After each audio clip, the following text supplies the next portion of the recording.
कराची में जानवरों के अगवा बराए तवान की वारदातें भी शुरू हो गई हैं। डेयरी फार्मर्स ने 2 माह में जानवरों से भरी 7 गाड़ियां अगवा होने का इल्जाम लगाया है। आपको अपडेट कर रहे हैं कराची में जानवरों के अगवा बराए तवान की वारदातें भी शुरू हो गई हैं।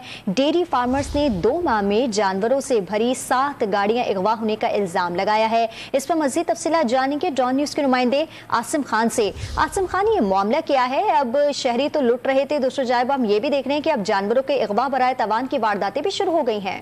जी हाँ, कराची में अब जानवरों की भी अगवा बराए तवान की वारदातों का इंकिशाफ हुआ है। भैंस कॉलोनी का इलाका है जहाँ पे डेयरी फार्मर्स ने इल्जाम आयद किया है कि 2 माह में उनके 7 जानवरों से भरे ट्रक जो है वो अगवा किए गए और उस पर डकैतियां की गई और तवान लेकर जो है जानवर छुड़वाए गए, जबकि सिर्फ एक वाक़े का मुकदमा जो है पुलिस के पास दर्ज करवाया गया है।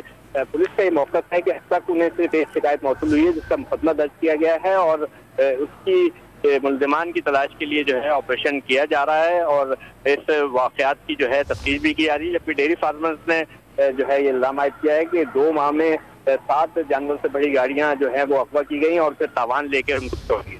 ठीक है, तहकीकात का अमल शुरू किया जा चुका है। तफसीलात दे रहे थे आसिम खान, आपका बहुत शुक्रिया।